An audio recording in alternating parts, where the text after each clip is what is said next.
All right, man, we're back. It's been a couple weeks. Row 26ers, Hots, Heads, Dreamers, we're here. We're back. Another episode of Row 26. Got my boy John with me. John, say what's up to the fans. It's been a couple weeks here. Tell them a little bit about your trip to wherever you went over the pond there. Yeah, Hots, Heads, Sixers, welcome back. Dreamers, of course. How could I forget? I took a trip out to Europe. I went to Croatia for my sister's wedding. Congratulations. Thank you. It was unbelievable. Went to Dubrovnik where, Game of Thrones is filmed, and checked out King's Landing. And then then went over to the island of Hvar where the wedding was. Everything was beautiful.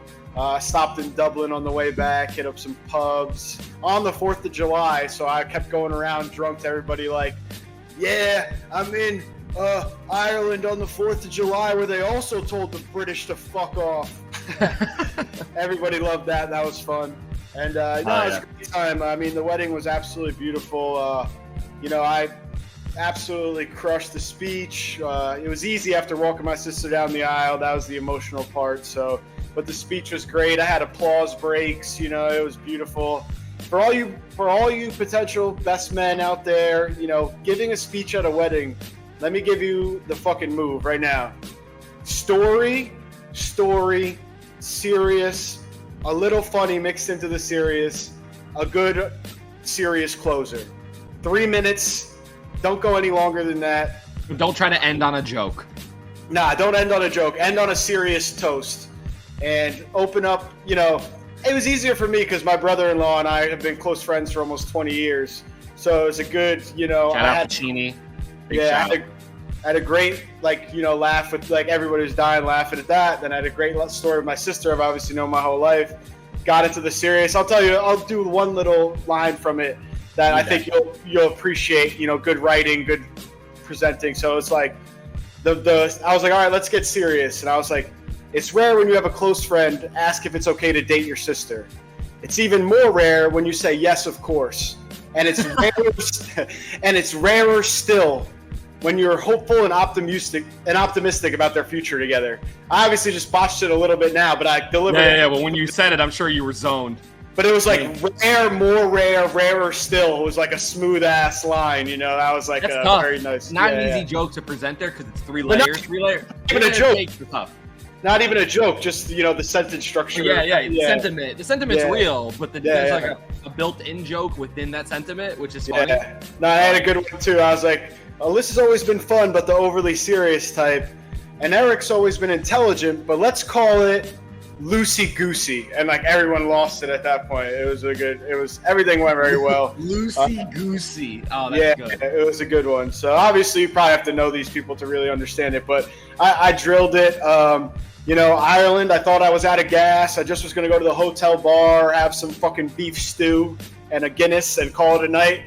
But then I met some dude from London who's super rich and was like, nah, you're coming out with me. He's Irish roots, but it lives in London now. It was like, nah, you have to go to the pub. He's like, go to the pub with me and then go to Temple Bar, which is the big famous. I was basically back in America at Temple Bar. It was like, Sweet Caroline. Oh, God. But it was crazy. And I was so tired that I was like, I'm just going to soak this in almost as a fly on the wall. I can't even. The guys from London I had good conversation with for a while, but then I was just socially, physically, everything exhausted. And I was like, let me just take this in and soak it in. Jameson and the fucking, Cadsburg or whatever fucking beer they have out there, and just soak that in for an hour. And I was like, all right, I'm walking home. Look, it was nice going from Croatia where it's a million fucking degrees outside to Ireland where it's a New York's fall day, a 65, 70 degrees.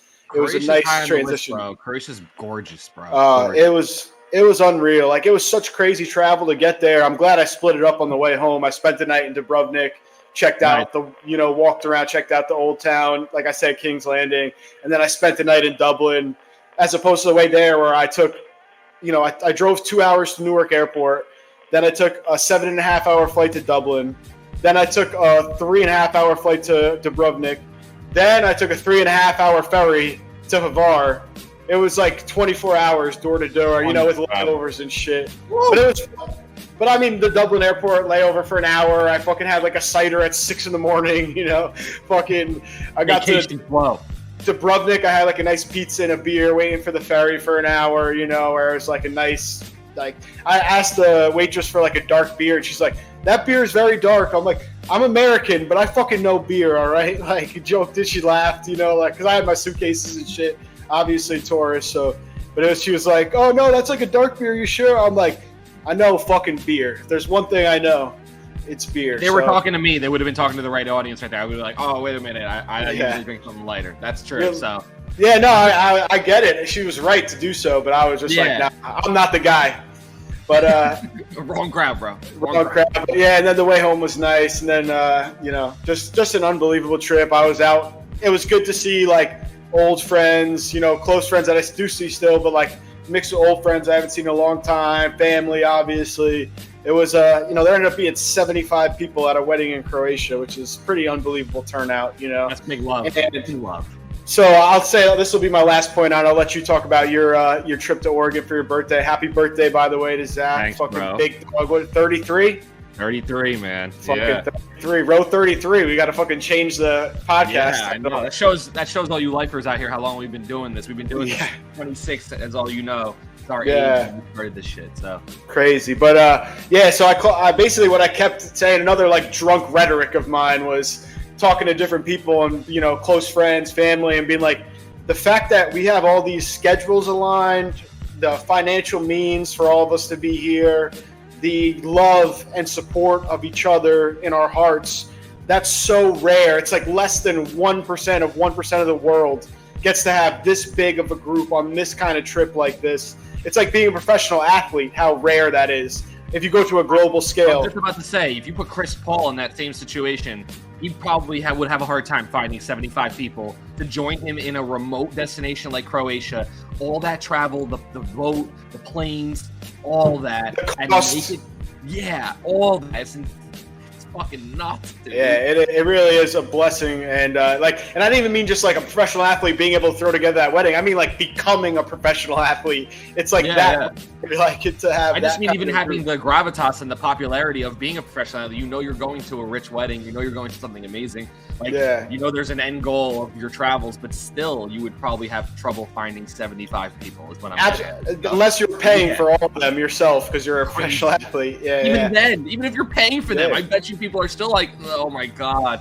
To be fair, your friends are probably busier, like if you're a professional athlete also, like, you know, but either way, it was still unbelievably rare. That was another, just like I was hitting it, that line hit in Dublin when I was like, where we told the Brits to fuck off also.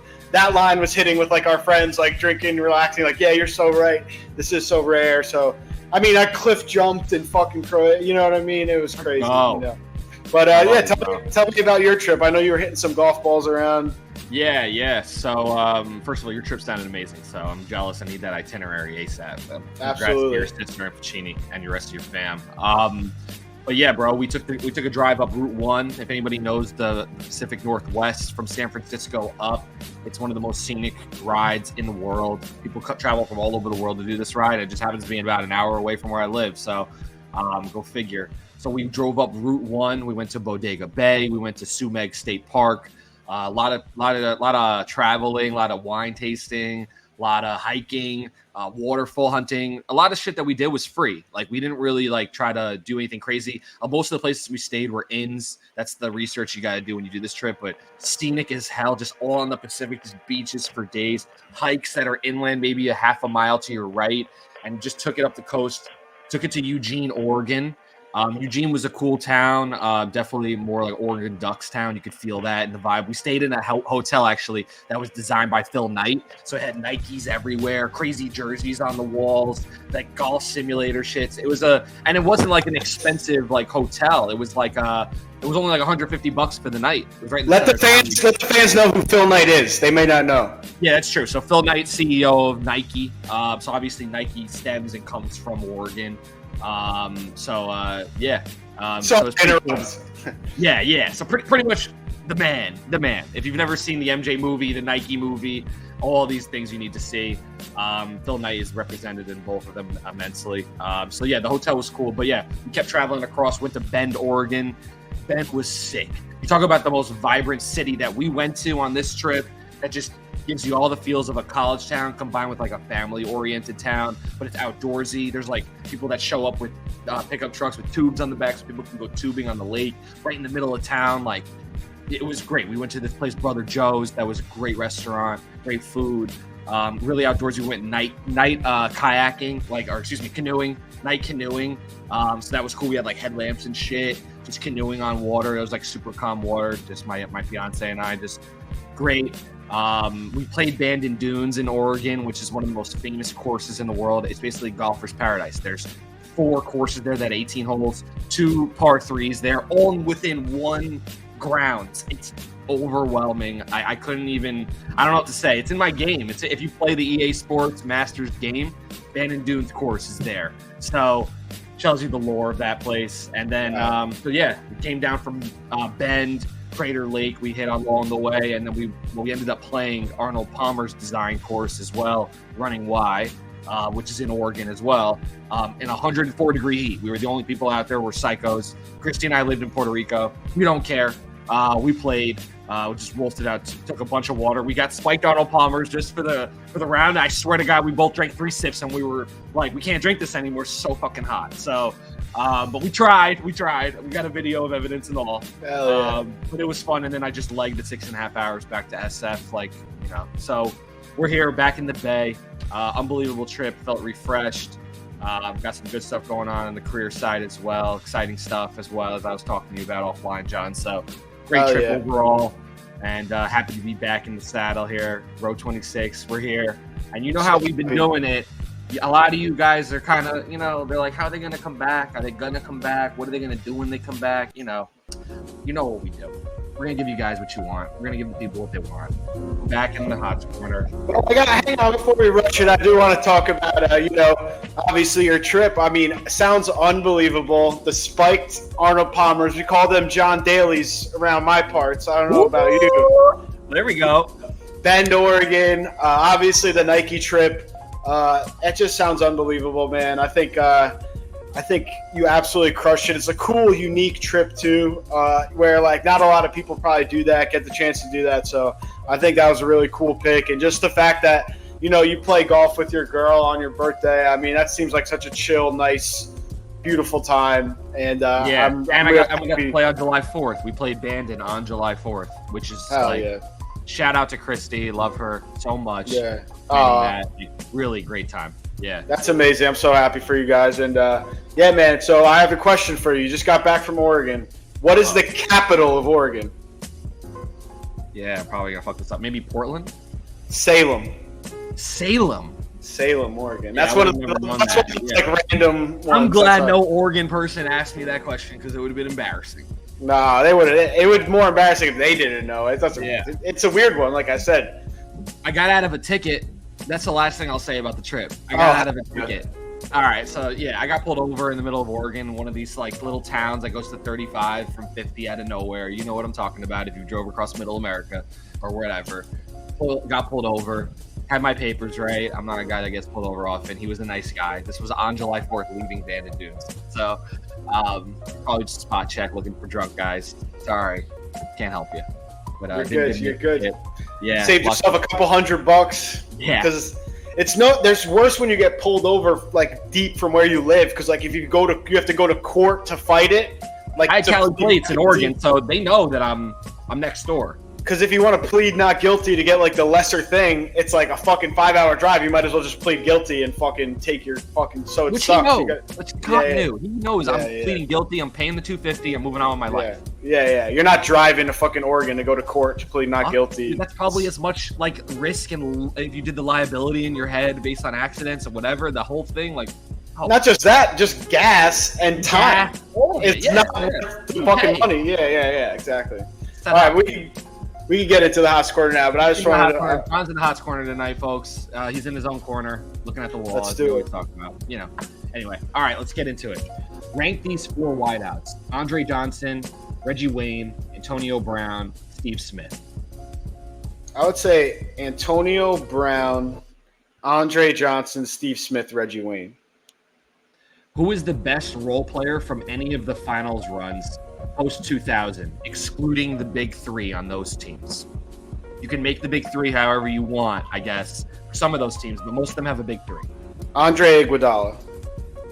What is the best song, in your opinion, of all time for rap and hip-hop separately? Like rap and hip hop, two different songs? Yeah, Or just 2 songs, best song in each genre. I feel like they're very similar genres. I don't know how I differentiate. I'll just give you 2 rap and hip hop songs. That's a big question. Well, yeah, I guess Candy Chop gets to a pop level, for example. Yeah, I'm with you. Yeah. When I say pop, I mean like Michael Jackson, you know. Oh, I thought you said hip hop and rap. You're saying pop and rap and pop is what I said. Okay. All right, my repeat bad. the question. What is the best song, in your opinion, of all time for both rap and pop? I mean, Beat It by Michael Jackson is pop. The Okay. best pop song of all time.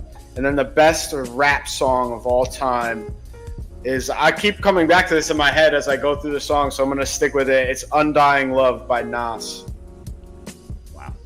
All right, we'll get into that. What would be your 40-yard dash time? 5-1. No way! I need this on video. All right. If you're a big leaguer, would you rather be a 30-30 guy or a 50-plus home run hitter and sometimes relief pitcher?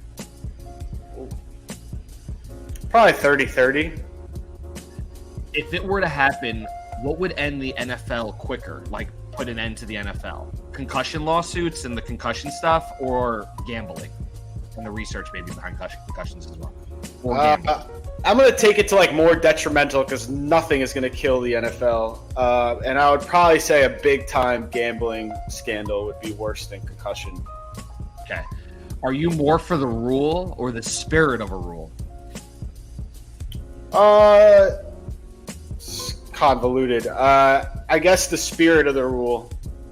Rank these casino games: roulette, craps, slots, blackjack. Blackjack 1, craps 2, roulette 3, slots 4.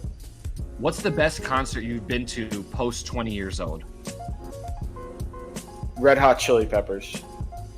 Wow, great answer. I've seen them live too. They're fucking unbelievable. All right, So so good. let's the best. All right, let's get into it. So the first one was rank these 4 wideouts: Andre Johnson, Reggie Wayne, Antonio Brown, Steve Smith. You went Antonio Brown, Yeah. Andre Johnson, Steve Smith, yeah, Reggie Wayne, correct. Wayne. Yeah. That I- sounds right. I don't know. Steve Smith better than Antonio Brown? No, I have Antonio Brown first. No, I'm asking your thought on that. Oh, no. I think Antonio Brown, I always do it kind of by like when they were at their peak, who was the True, most. yeah. Like, I don't like Steve Smith had a longer career, maybe like ended up with more accumulative stats. But that like almost, I don't want to get into a Jordan LeBron thing, but I'm just saying when people are like, oh, LeBron has more points than Jordan, LeBron has more this than Jordan. Well, like, yeah, he played a longer time. But it's not about, for me, like what you accumulate over the course of more years. It's about like in your heyday. Which is still a check mark because of longevity. Longevity is a stat. But in your heyday, who's like the most feared? Like, yeah, if it comes down to like Gale Sayers versus Emmitt Smith, where one of them had a 6-year career, one of them had an 18-year career, that's one thing. But it's not like Antonio Brown necessarily had a short career. He played for a good 10 years and was super dominant. And like I said, when he was in his bag, he was the best wide receiver in the NFL without question. He's also a champion. I believe, at least, he was young. He wasn't great on that Santonio Holmes MVP year. He wasn't a superstar yet. But yeah, he was never the champion. He's a champion with Tampa. I would say that's more relevant, actually. That's true. But yeah, so part of that run. He definitely helped them out there. That's actually a great point. Steve Smith, I guess, was he on that Ravens championship team in 2013, 2014, That's maybe a poll. 2012? Maybe with Joe Flacco. That's a poll. I don't think so, though. That was Anquan Bolden, Jacoby Jones. They were like the main guys for sure. Todd Heath, maybe. I don't know. I think it was actually Dennis Pitta at that point. It was like their main tight that's end. good. Nice. Cool. But either way, like Ray Rice, like he wasn't. He if anything, he's the 5th, 6th option or something like that. Yeah. I mean, he went to the Super Bowl with Carolina. I mean, I even, like I said, I have Antonio Brown and Andre Johnson ahead of him. Andre Johnson, another guy who in his heyday was 1,500. 1,500 yards, 100 catches, 10 touchdowns. He might be number one, honestly. His frame, how he was dominant. He's easily the most physical freak out of those guys. 6'5". Oh, yeah. And bonus points for beating the shit out of Cortland Finnegan. Yeah. Big haymaker. That was the biggest beatdown in our lifetime, at least on a football field. He that beat one, his and ass. in terms of just crazy fights on the field, that one was crazy, and obviously the Odell and Josh Norman. That's pretty good. But in terms of like a dominant performance in a fight, like he Oh beat yeah, the yeah. fuck out of Cortland Andre knocked Finnegan. him the fuck Dude, he ripped his helmet off and hit him with like 3 clean shots to the face. Like, Andre's not the one. He Cortland also made Finnegan- Osweiler $100 million. He made like different guys a lot of money. Like he was Shout making out- careers out there. Shout out to Cortland Finnegan, fucking being tough, son of a bitch. Like, you know, he fought. He's not a big guy. He went his whole strategy was to get in these guys' heads, fucking cheat, hold, scratch, claw, do what he had to do. And then Just one time, he paid for it bad that day. That was crazy. Yeah. And then I'm thinking of another, like, that was the NFL equivalent to like Kyle Farnsworth when he just fucking speed that guy and beat the fuck out of him. That was like the NFL version of that. But yeah, I mean, physically, he was the biggest, strongest guy that we have on this list. He played with a lot of subpar quarterbacks, we'll say. I would say his best quarterback he played with was like Matt Schaub.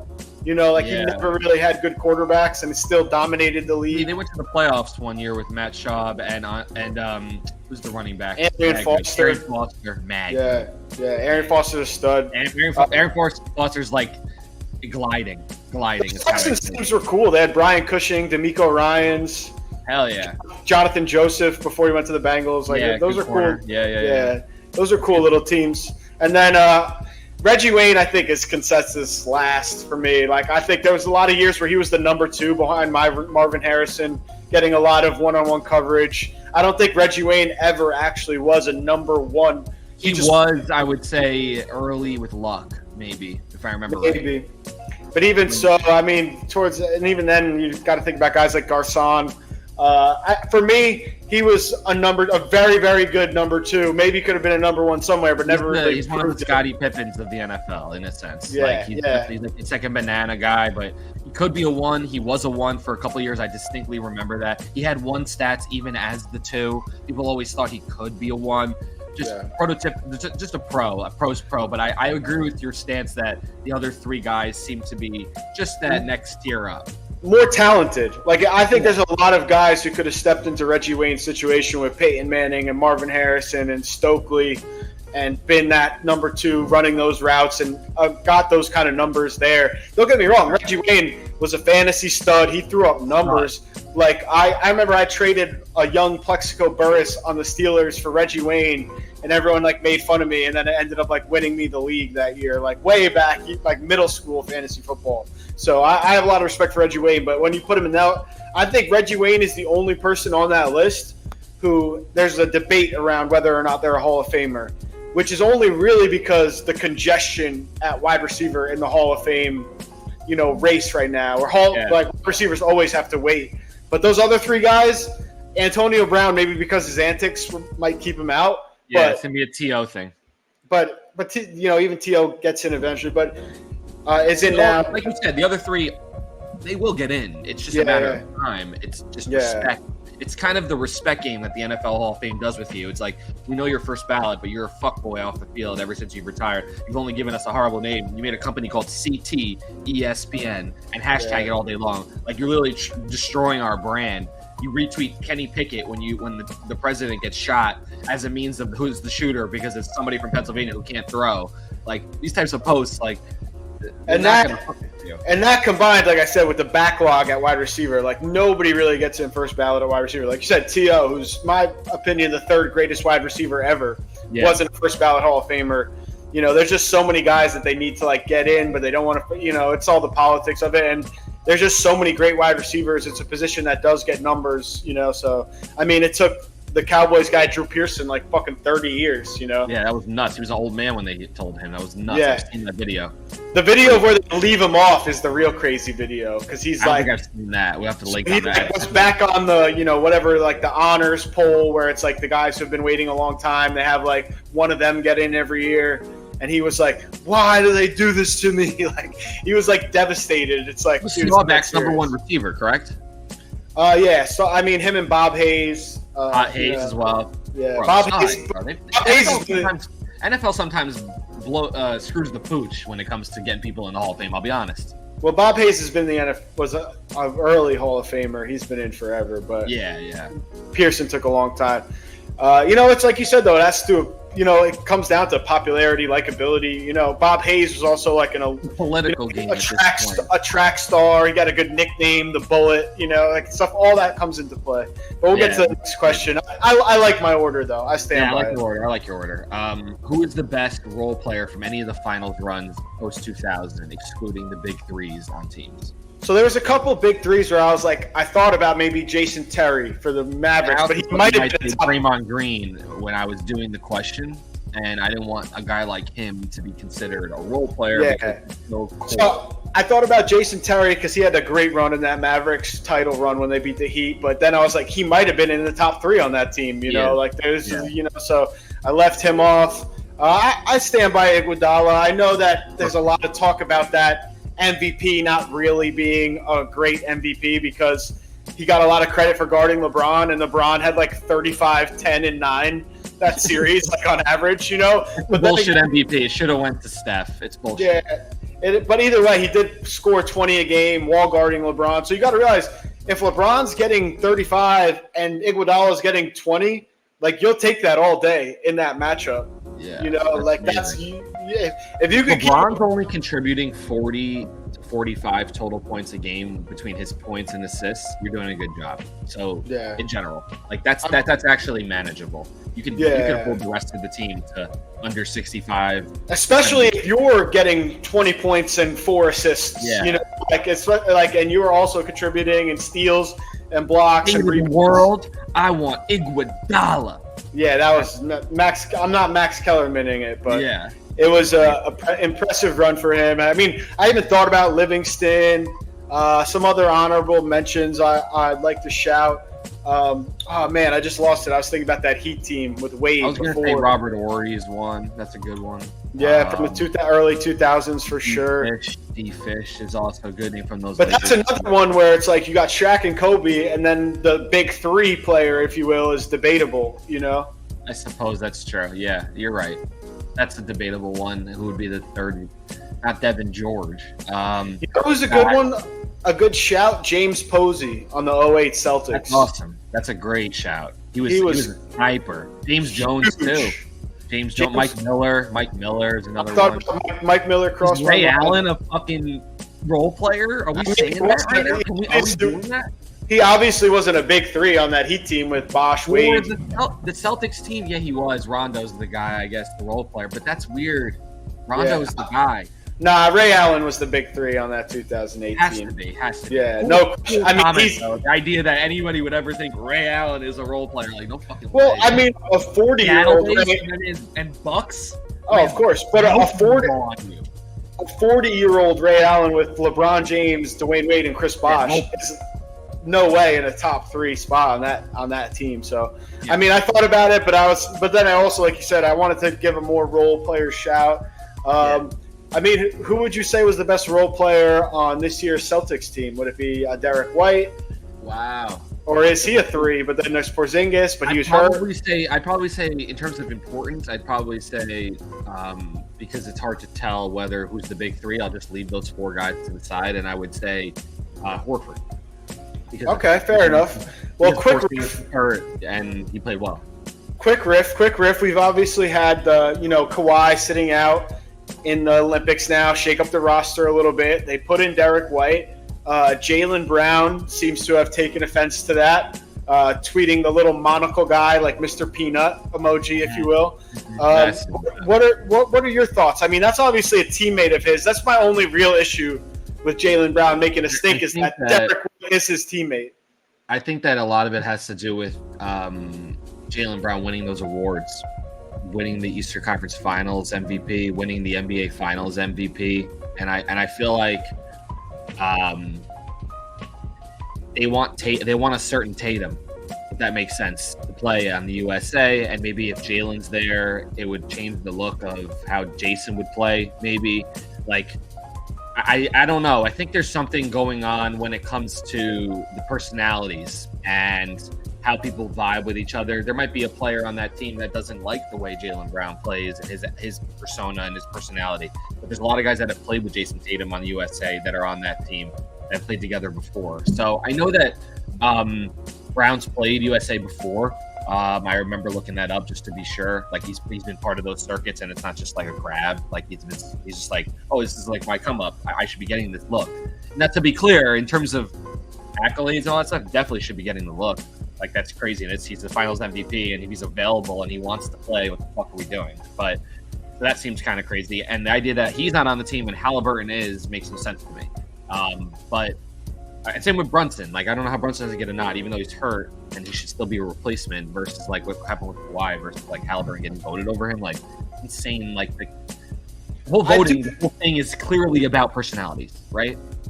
I mean, I do think that Jalen Brunson, it is all injury. That's the only reason he's not there over Halliburton. Yeah. I think that if he was healthy, he'd be there. You know, I think that in terms of the Jaylen Brown thing, it's kind of like I kind of think what you're thinking, where it's like the accolades, but almost from a different perspective of where maybe Jaylen Brown's a little bit feeling himself right now. Because first off, you're kind of shitting on your teammate when you do something like that. Like Derek White is your teammate. He helped you win a championship. So it's kind of a weird move there. But then the real, story, shout out to, your Oregon Nike roots is Jaylen Brown, along with Kyrie Irving, has always been outspoken against Nike.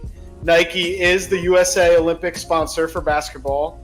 And I definitely think that could be playing a factor here. Take out the tinfoil hat. But there's no reason why Derek White should get the nod over Jaylen Brown if we're talking about who's a better basketball player. This is like on some Josh Hart shit saying, Derek White's more impactful than Jason Tatum. Derek White's more impactful than Jaylen Brown. No, they're not. It's not true. Yeah. Jaylen Brown's the better player. There's no question about it. I also do think that at the end of the day, USA basketball isn't very worried about getting the absolute best 15 guys, whatever. I was just about to say this. If you look at the previous USA basketball teams, if anybody were to look, you'll see Tyson Chandler on those teams. You'll see a lot of guys that are good players, smart players, but it's a puzzle they're putting together. You don't want everyone to be the best player because then everyone's just going to be the best player and then no one's helping each other. And there's no, unless everyone's taking sacrifice, it can't be. You got to have some scores with Steph and Ant Edwards and whatever. You got to have guys that can facilitate but also get theirs when they need it, like Tatum, like LeBron. There's a sauce. That's exactly it. There's a sauce. And I feel like Brown, like you said, that's a good take about the feeling himself. I like that. Like he's just kind of in his own shits right now about you can't fucking touch me. I'm a champion. I'm MVP.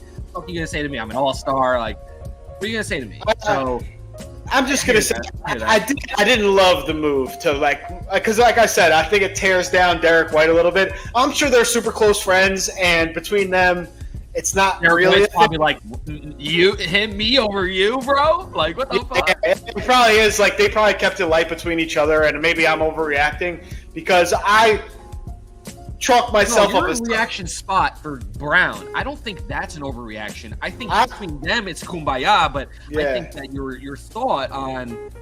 I like that. I think it's like it downplays how good your teammate is if you're saying like, oh, I deserve it over him, blah blah blah. But it's more like I don't think Derek White is necessarily looking at it like that. But I'm such a team guy that I would just maybe type that out, but not fire off the tweet because I would have a second thought about the effect I have on my teammate. But then again, like I said, I'm sure they're fine and I'm overreacting. But you know what I'm saying? Yeah. But it's soapbox for the team being a team player, teammate, for sure. Yeah. Absolutely. And who knows? Maybe next year, if they fucking start pushing each other on the court, and maybe this all comes to fruition and comes to a head. But until that happens, it's a little bit of a premature take. But I'll be the first one to make it. So when it does happen, I could claim it. But let's go to the next question. And I also think it speaks to the being big-headed. That's the point. But yeah, we'll keep it moving. What is the best song in your opinion of all time in each category? All right, the pop one, Beat It. We're good. We'll move to that to the side. We don't need to talk about that. What the fuck did you say? Undying Love by Nas. I'm a big storytelling song. Like, if you tell a great story. Do you know the song before you poo-poo it? Do you know Undying Love by Nas? Of course, yes. To put it of course, yes. It is, but I'm talking about the best song of all. I think it is the most well-written lyrics I've ever heard. And then the hook, like, is a very hard-hitting hook, like, I thought you loved me. I thought you cared for me. I thought you needed me. That's a more bigger song than One Love with Lauryn Hill. But I mean, One Love, Lauryn Hill. I don't know. Like I said, the talent of like to write a song like that. It's like a Shakespearean tragedy in a rap song. You know, it's a fucking brilliantly written song. Like, it's literally Romeo and Juliet. Like, they both die at the end. Like, you know, it's crazy. Like, fucking, and then when she dies, he puts the ring that he was going to surprise her with on her finger and then kills himself. Like, that is a crazy it's like I said, it's a Shakespearean tragedy in a song. It's, I think, the most well-written song. And like I said, and the hook just hits so hard too. I don't know. Your sale is great. Great sale. I love it. I know that if you surveyed 1 million people, I might be the only one to have this answer. Yeah. Okay, but as long as you say that, we're good. But I genuinely believe what I'm saying. That is, it is the best rap song ever written. And also, when I think of this, I think of, like, my favorite songs are storytelling songs. I would even say Nas Rewind. I would say the Rewind song. I was about to say, the perspective from the gun, like, that's just Biggie. I got a story to tell. Yeah. Biggie, Warning. You know, like, like, Warning. All right. Even Meek Mill, Tony Story. Like, I like stories. Like, when you can write a song that's a story that works. That's so fucking hard to do. Yeah, there's another song by the Locks, "Bitches in Eastwick." It's one of the best. And each of them have talk about the same girl that they're all involved with. Yeah. And then Styles at the end comes in. He's like, "I blew her out the frame." It's the craziest ending. "Bitches in Eastwick," if you've never heard it, on We Are the Streets album by the Locks. It's lore. That is another story that what you're gesturing at is, yes, I agree. When you put a great rapper with a story and the great beat behind it, that's just a sync. It's just you get zoned out. Yeah, I mean, there's a lot of great songs. Like, even if you want to go to just be like, fucking Hate It or Love It, like, that's an amazing song. Like, you know, like, song a second ago. How is that not the greatest song of all time? That's right there. There's so many incredible songs. Like I said, Hate It or Love It. You know, fucking another one that came to mind was I just lost it for a second. But Kanye, like, Stronger. Like, you know, even just bangers that are like, oh, this is incredible. That could be pop, or that was one of those that you were saying before. Yeah. You kind of almost said, you were like, that's one of those that's like pop or crossover. Yeah. But I give points for creativity. Like, even like we just talked about Styles P, like, Nobody Believes Me. Like, there's probably 99% of hip hop listeners don't even know that song. But that's so creative. Like, talking from the perspective of a gun, talking from the perspective of cash, talking from the perspective of a knife, you know, and like making it work and making a poppy good rap song. Like, we could kind of like reverse engineer this and be like, oh, fucking like Roscoe Dash, like, he made an amazing song, but it's like doesn't require the same amount of like gift and talent.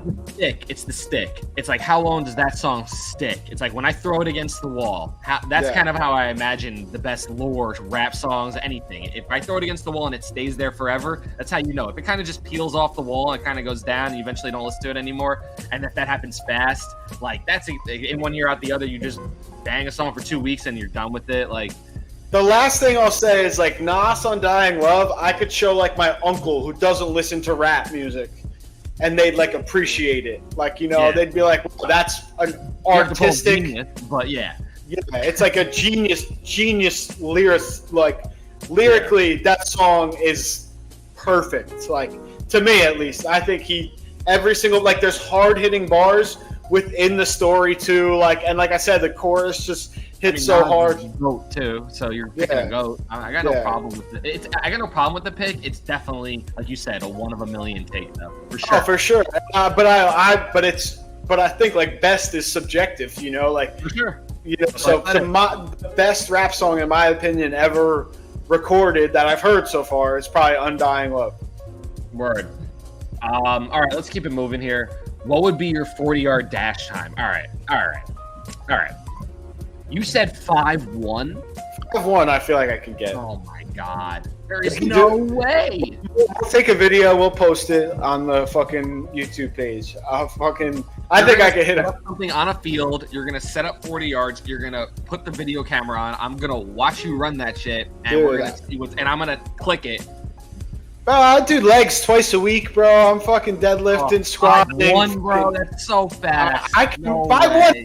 I've run a 5'1". I've run a 4'9" before, like in high school. Like I 33-year-old man. You're carrying. I'm in the best shape of my life, dude. Are you crazy? Fucking look at my arms, bro. I'm fucking jacked. I'm not like a fucking fat fuck, you know. Like I'm. No. I'm not saying you are. 5'1" is fast. I'm maybe not as skinny now as I've ever been. I do drink booze still, so that hurts me. But fucking, I'm not like a fucking slob at all. I'm athletic, like, and I train 5 days a week hard. Like, I'm at 33. I'm closer to my 18-year-old self than most 33-year-olds. I mean, Tom Brady improved his 40-yard dash time when he was 46 from the 24 years after he did his 40-yard dash. He originally ran a 5.18. He ran a 5.12 as a 46-year-old. I mean, I wouldn't be shocked if I'm faster than Tom Brady, to be honest. I don't think a 46-year-old Tom Brady. I mean, I'm not saying he's slow. I'm sure he's fast for a normal human, but I don't know. I think 5'1" is realistic. If no more than 5'4", I would be very shocked that I was that slow. Like 5'4", like that would be shocking to me. Like, I mean, I ran an electric times 4.9, you know, and I've ran like faster than that hand time. But electric time at Parisi's speed training. Blow a tire, bro. Oh, man. Nah. I fucking walk backwards on the treadmill to fucking work on my knees on a 15-degree incline. Fucking, my knees are good. All right. Every single day. I won't challenge you anymore, but damn. I mean, you might be right. I'd be impressed. If you did that, I would be impressed. That's what I'll say. I'd be impressed. That would be impressive. Yeah. I think I would have. 5'1" is impressive. My physical feats are impressive for a 33-year-old. That would be impressive. I fucking bench press 225 for 5, clean. You know, 250 max. Fucking deadlift 375, squat 300. Like, I'm a physically impressive guy. Like, I don't know what you're thinking. All right. I want to see it. If you were a big leaguer, would you rather be a 30-30 guy or a 50-plus home run hitter who sometimes came out of the relief bullpen? Yeah, I mean, it was I matriculated it a little bit into if, like, I'm 30-30, I'm fast, so I'm assuming I have a better batting average, on base percentage, and if I'm a 50 home run guy, but yeah, okay. But it's a reasonable assumption if I steal 30 bases, I'm gonna have a better on base percentage than a 50 home run guy. You know, and then you're still getting 30 jacks. That's a good number. 30 home runs is nice. Less people get 30 home runs and 30 steals in a season than have 50 home runs in a season. But then you also added the relief pitching, but it's just like pitcher. It's like sometimes am I even good? You know, I was thinking like Shohei in later his career, maybe like a guy that's batting, but maybe he comes out of the bullpen in the World Series when they need him or some shit. I hear you. Versus like a guy like Mookie Betts.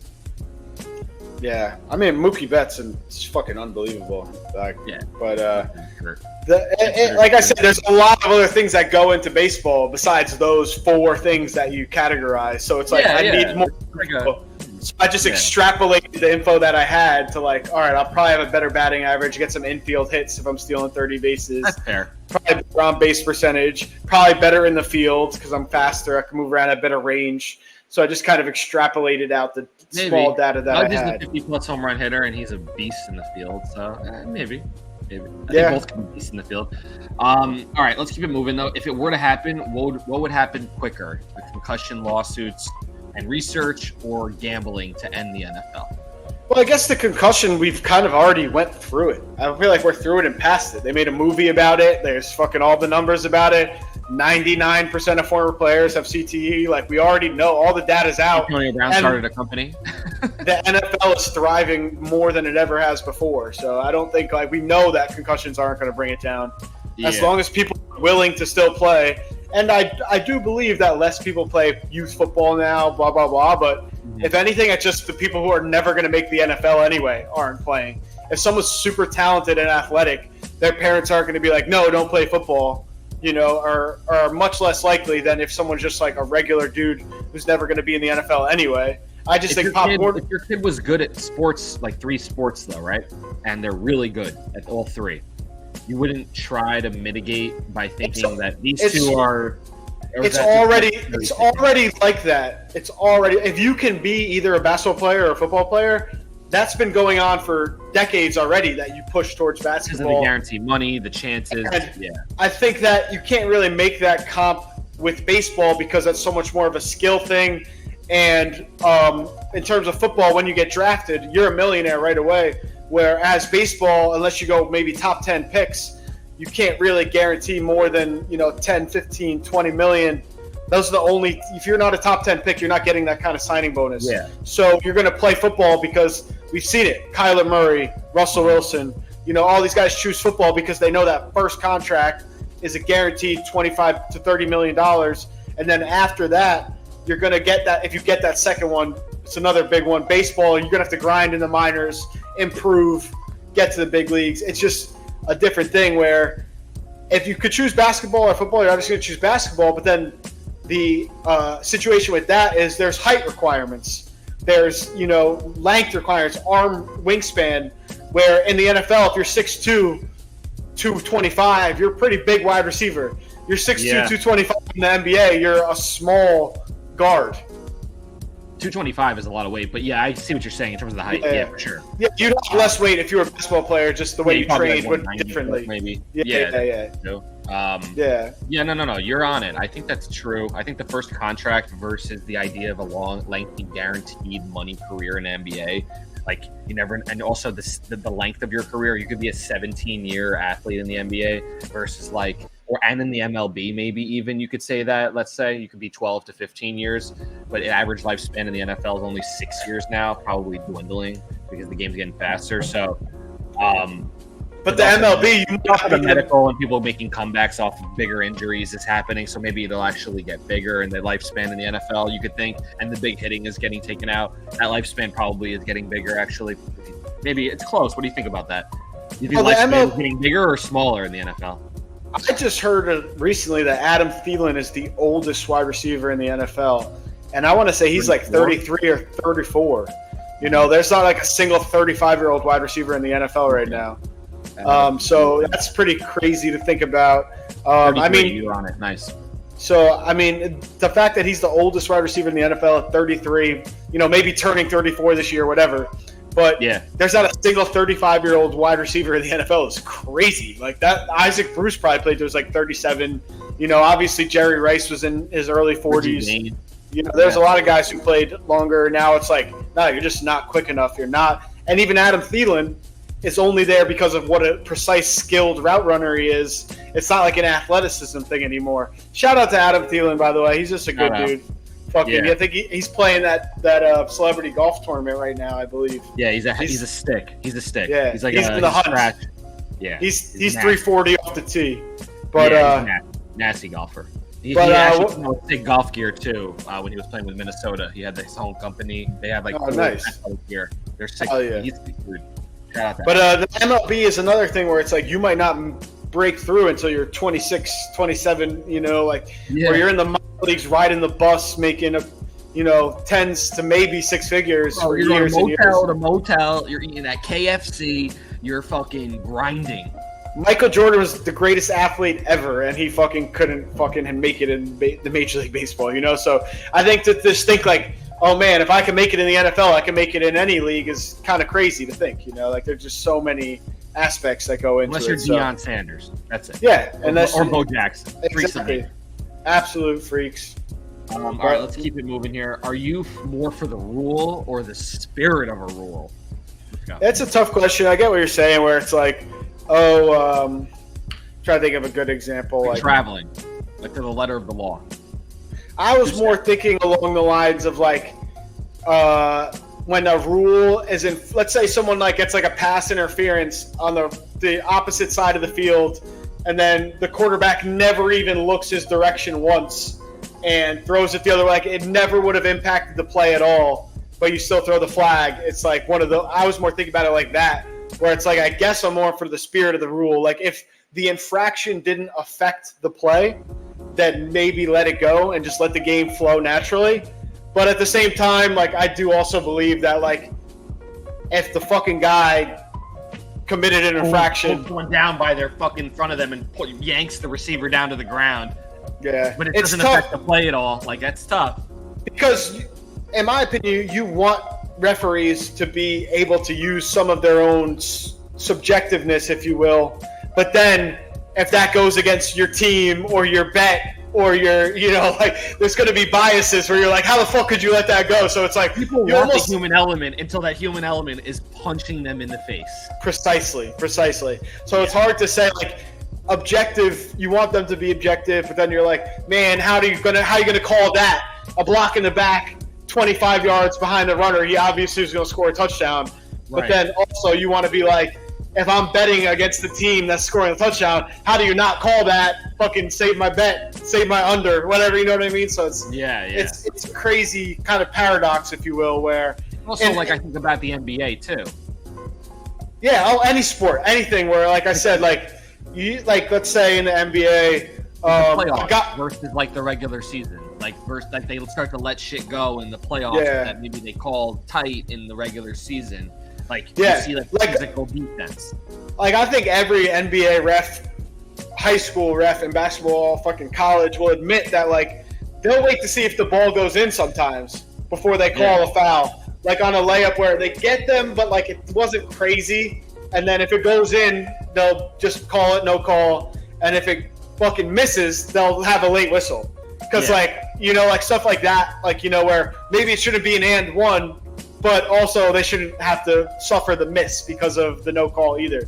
So it's kind of like I think there is a lot of subjectiveness in the NBA, and that's why I think, for example, we talk about robot umps, things like that. Like I feel like it should never get to that because you do need a little bit of human element. But if I'm saying like from a complete unbiased nature where I don't care about the entertainment value of the game, I don't care about the betting, I don't have a favorite team. If it was all objective, that would be the most fair competition, if that makes sense. The problem is that the system could be gamed at that point. So if you think about it, if it's called by the letter of the law by an AI machine, and it's the same way every single time, you eventually learn that machine and learn how that machine operates, so you can game that machine. So even if, let's say there were like robot refs in the NBA running up and down the court, and they literally call it to the T, to the letter of the law, you could, in theory, work that system as a player and try to game those refs, and it would get out of control. Like to the point where you're merchanting so much off of what they have to call, versus like the NBA ref, like a human seeing that Kyle Lowry's just flopping his body against the fucking screen, and every time he goes into a screen, he's going flying. We all know it. And some refs will call that, some refs won't. My rebuttal to that would be like, again, I'm not saying it's the best version of the game. I'm saying it's the fairest competitive version where everyone has the same opportunity to game those same refs, So it's, I guess in general, I would say the spirit of the rule, because I do believe human element should become a factor. Blocks in the backs that are 45 yards away from the play shouldn't really matter unless it's like egregious, someone trying to hurt somebody else or something like that. But like ticky-tack holds that have nothing to do with the play, or in basketball, like I said, the prime definition of a weak foul but the ball goes in shouldn't be an and one. A weak foul but you miss it, you probably should get the free throws. So I guess like spirit is where I'd go with that. For sure. That makes sense. All right, we'll keep it moving here. Rank these casino games: roulette, craps, blackjack, and slots. I mean, I'm a poker player by nature. I like to play the other players. Play the other players versus play the house. But in those games, for me personally, like I guess the best understanding of blackjack. Craps is the most like community involved. You're like with the people around you, all trying to win money together, which is fun. And then roulette, I don't really Throw love your money roulette. away. Just throw your money in the toilet. Just press flush. Roulette is fun when you're like, all right, I'm just gonna throw 100 on black right here to start the Roulette trip. when you've won at poker or blackjack, and then you walk over to roulette and see really how well you're doing. You put a couple of those winnings down on a number, and let's see if this night gets a little crazier. Type of shit. Or like you just first walk in, and you're like, I'm putting 100 on black, and I'll put 5 on 22, and try to fucking just come up real quick. And then if you don't, you just keep moving. If you hit, you just fucking keep walking. I used to do the move. Put like 100 on black, and then I'd spread like $10 on like different reds, and see if I could like come up like that. You know what I mean? Like where I hit a black or I hit one of the reds and come up. You like ever hit a number before in roulette? Yeah, I've hit a number before. But just like $5, it's like when you get like that 36-1, you're fucking pumped. But great feeling. I've done it twice. Cool. I don't even remember what the last one was, to be honest. That's funny. But yeah, I'm saying I agree with your order though. In general, the last category, great. The last category, I forgot what it was. I just remember the top 3. Slot. Yeah, that's roll. Yeah. Again, throwing your money into a pond. All right. Did you know that slots make up for like over 98% of casino winnings, like casino earnings? If you look up like the monthly winnings by casinos, possible? Because everyone just loses all day long putting their money in the slots. Like they're doing it so. God, let me look. Let me look at a quarter at a time. How the fuck? What? You're betting hundreds of dollars at poker and blackjack and craps. How the fuck could slots be the highest thing that they're getting money for in a casino? That's absurd to think. And you just said 98%. That's not even like a small. It's like not even close. Hang on, which casino win the most money for the house? Also, when you walk into a casino, a lot of times you see maybe half those chairs being used. Maybe there's always chairs available for slots. That's insane. I'm interested if you find. Yeah, I'll try to figure it out, but we can move on while I'm looking. Yeah. The next one was what was the best concert you've been to post 20? You said Red Hot Chili Peppers. Yeah, they're the best. That's a great answer. Where'd you see them? I saw them at the Prudential Center in Newark. It was fucking unreal. I mean, this was like Cinco de Mayo. I want to say like 2015-ish. Just was it for the Stadium Arcadium tour? It may have been. I'm not even sure, but it just was. That was the one I went to, and yeah, they're the best. Dude. Scar Tissue, all Under the Bridge. They do all the class. Snow. When Snow came out, they actually ended up filming the video at the concert that I was at. They filmed part of the Snow video from that concert because they dropped like this white whatever shit from the top. It was pretty sick. Yeah, they're the best. Yeah, I mean, just the way at their ages could still move and like run. Anthony Kiedis is like in insane shape. All that shit, yeah. The way they run around the stage show at their age and just still deliver the most unbelievable vocals and musical performances. I mean, it's shocking. But I just figured out the slots, so I overestimated it, but it is 80% of casino winnings come from slots. Crazy. How's that possible? They just lose all day long, no one even uses them. It's like quarters at a time. But you got to think with roulette, with blackjack, there are the guys who go in there and walk out. They start with 10 and walk out with like $150,000 every once in a while. You know, right. It's not a sinkhole. It's like there is some give and take. There are the guys in the sports books who hit the parlays for $1 million off, $150 every once in a while, and that's a huge blow. I feel like the slots, you're just losing and people are there just to hopefully win $50, and like no one's ever winning $1 million from slots. So that's true. Maybe one day though. Maybe if you were on some island somewhere, you'd be able to. Would you agree? Would you agree that Red Hot Chili Peppers was your favorite, or was there a better concert you've seen? I have some honorable mentions too. There's a couple. So I actually got to go to a super intimate concert with like 40 people in Brooklyn to see this Japanese band called Toe. They just came out with a new album, actually. They're fucking amazing. John, if you have a chance, check them out. They're mostly like instrumental, indie rock type of, but it's fast paced, it's good. They're good. I'll send you a song. And so I got to see them in Brooklyn. That was unbelievable. And also recently with Christy, we went to go see Fred again over here at Frost Amphitheater, and that was unbelievable. A lot of fun. Fred again is a fucking amazing artist as well. So, yeah, I would say those two.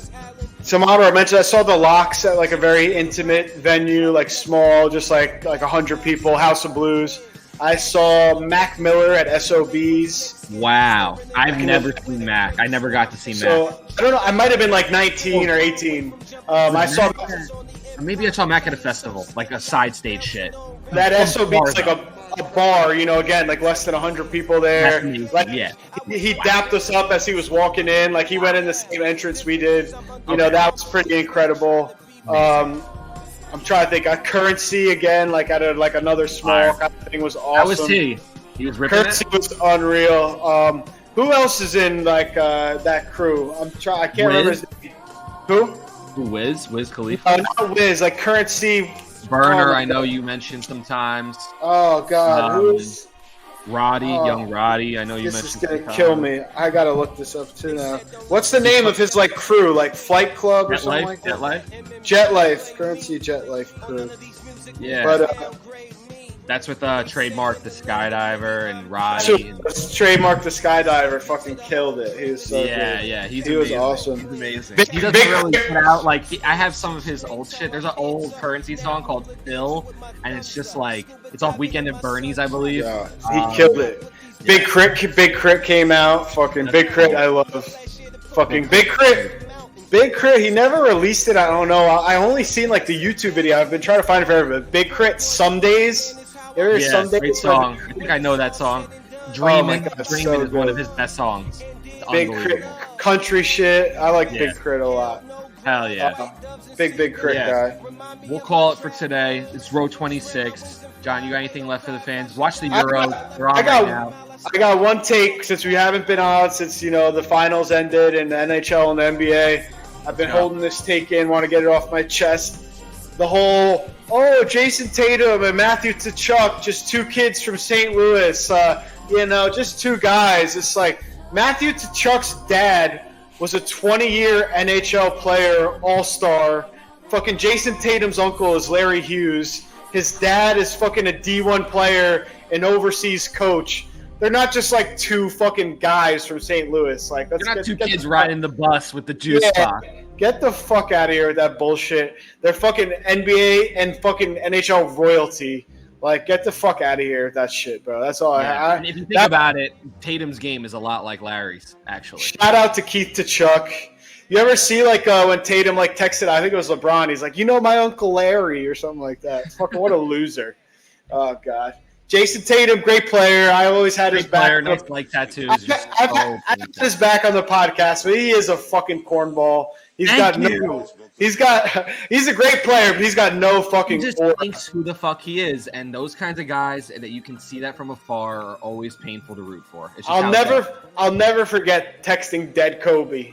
That is the craziest move ever. That's just insane. That is posting it on social media. It's crazy. That is the craziest move ever. Like I wouldn't do that to my dad. Like let alone fucking Kobe. How are you gonna text Kobe? All right, I'm ending this. Row 26. We're here. We're here for the rest of the summer. That's it. We'll be back. See you next week, boys. Yes, sir.